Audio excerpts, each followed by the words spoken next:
जागो ग्राहक जागो के इस सम्मानित सदन में मैं आप सबका अभिवादन नमन अभिनंदन करती हूँ। आज हम अपनी इस नुक्कड़ नाटिका के माध्यम से आप सबको उन मानक चिन्हों के बारे में अवगत कराएंगे जो हमारे रोजमर्रा के जीवन में बहुत जरूरी होते हैं और हमें जानना पहचानना जरूर चाहिए। तो आइए हम शुरू करते हैं। मानक चिन्हों को जानो पहचानो। जागो ग्राहक जागो, जागो ग्राहक जागो, अपने आर्थिक हितों को पहचानो, अपने आर्थिक हितों को पहचानो।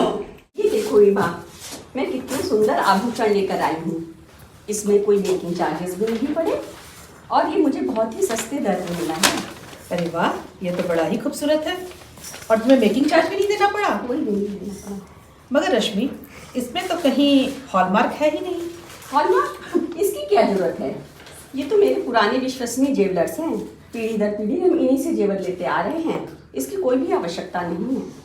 मगर रश्मि, वो बात तो ठीक है, लेकिन सुनारों के बारे में जानती हो ना, कहा जाता है कि वो तो अपने माँ के नथ के भी सोने को निकाल लेते हैं। फिर हमारी तुम्हारी क्या बिसात। तो हॉलमार्क तो सरकार ने इसी के कारण बनाया है।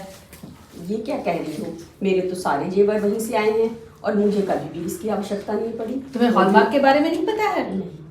देखो, हॉलमार्क का निशान होता है ये। हाँ, ये है हॉलमार्क का निशान। आप अपने किसी भी ज्वेलर से कभी भी खरीदे, चाहे वो कितना पुराना हो, कितना आपका अपना हो, चाहे वो आपकी अपनी ही दुकान क्यों ना हो, आप इस हॉलमार्क के बिना कोई भी ज्वेलरी आभूषण नहीं खरीदें, वरना आप बहुत भारी नुकसान में पड़ सकते हैं। हॉलमार्क का निशान देखें, तब अपनी किसी भी छगन मगन दुकान से खरीद सकते हैं, लेकिन इस निशान के बिना आप किसी से भी नहीं खरीदें। जागो ग्राहक जागो, अपने आर्थिक हितों को पहचानो, अपने आर्थिक हितों को पहचानो।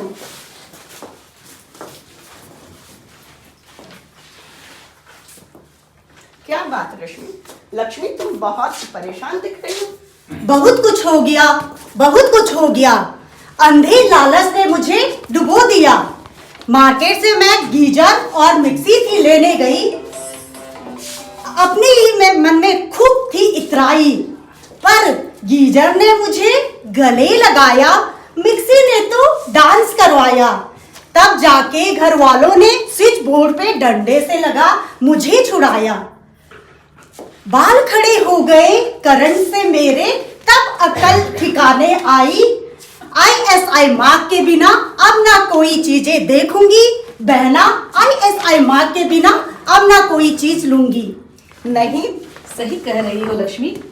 ISI मार्क के बिना किसी भी उत्पाद को लेना, चाहे वो इलेक्ट्रॉनिक हो या घरेलू सामान, जैसे बिजली की इस्त्री हो या geyser, mixie, cooker, gas stove, कोई भी सामान न खरीदें।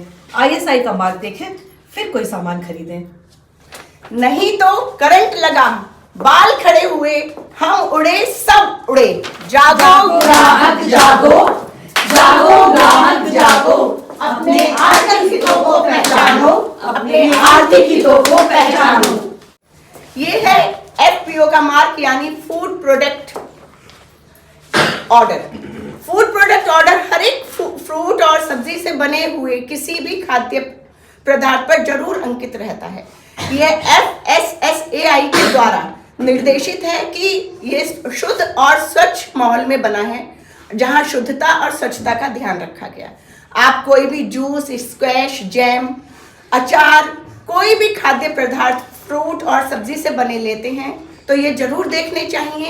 ये 1955 में लागू हुआ था, लेकिन 2006 से यह नियम इस हर फूड प्रोडक्ट पे लगाना अनिवार्य रूप से जरूरी किया गया है। ओफो, ये नहीं देखा बहनों, ये नहीं देखा। खरीदारी करने जब मैं गई, मुझसे होशियार कोई ना, मुझसे होशियार कोई ना। सस्ते भाव में मैं जूस अचार ले आई। जूस पी के जो मेरी तबीयत घबराई, मुझे फूड पॉइजनिंग हो गई बहना, मुझे फूड पॉइजनिंग हो गई। डॉक्टर ने फिर समझाया कि FPO का मार्क दिखाया, FPO का मार्क दिखाया। सस्ते का चक्कर छोड़ो, शुद्धता को जानो। जागो ग्राहक जागो, जागो ग्राहक जागो, अपने आर्थिक हितों को पहचानो, अपने आर्थिक हितों को पहचानो।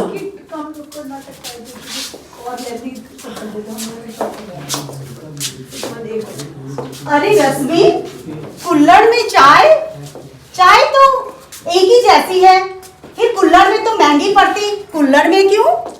नहीं लक्ष्मी, हमें इको फ्रेंडली होना चाहिए। तुम्हें भी प्लास्टिक और डिस्पोजेबल को अपनाना नहीं चाहिए, ये हमारे वातावरण को दूषित करते हैं। हमेशा मिट्टी के बर्तनों को ही अपनाएं। सही कह रही हो। मैं तो अपने घर में हमेशा स्टील के बर्तन ही इस्तेमाल करती हूँ, चाहे रोजमर्रा की जिंदगी हो या फिर कोई पार्टी वगैरह, सब में मैं अपने स्टील के बर्तनों को यूज करती हूँ, डिस्पोजेबल बिल्कुल नहीं इस्तेमाल करती। बिल्कुल सही, ये मार्क हमारा इको फ्रेंडली है। ये यानी गधे का चिन्ह इसलिए बनाया गया है कि यह मिट्टी से निर्मित होता है। पुराने जमाने में हमारे माता पिता रखते थे मर्तबान में अचार और घड़ों में अनाज बना के रखते थे, जिससे कि वो वर्ष भर खराब नहीं होता था। अब हमारे प्लास्टिक में रखने से हमारे उसमें कीड़े पड़ जाते हैं, जो कि बहुत, क्योंकि उसमें हवा का संचार नहीं होता, ऑक्सीजन नहीं जाती। तो हमें मिट्टी से बने हुए प्रोडक्ट अब यूज़ करने चाहिए। बाजार में बहुत कुकर, तवा सब मिलते हैं, और आपको चीनी मिट्टी से मिले हुए निर्मित, उससे मिले हुए सामान, क्रॉकरी यूज़ करनी चाहिए। प्लास्टिक का बहिष्कार करना चाहिए। सही कह रही हो। हमें एक अपने लिए स्टील बर्तन के बैंक भी बनाने चाहिए, जिससे हमारे सोसाइटी में हमारे आसपास के लोग जो भी अपने घर में पार्टी वगैरह करें, उस बैंक में कुछ पैसे जमा करके और सामान इस्तेमाल कर सकते हैं। इस तरह हम डिस्पोजेबल के यूज़ करने से भी बचेंगे और उसके दुष्प्रभाव से बचेंगे। हमारा पर्यावरण सुरक्षित रहेगा, हमारे आसपास का वातावरण सुरक्षित रहेगा, हमारी सेहत सुरक्षित रहेगी। और आज के समय की सबसे बड़ी डिमांड इको फ्रेंडली होना, सबसे बड़ी डिमांड इको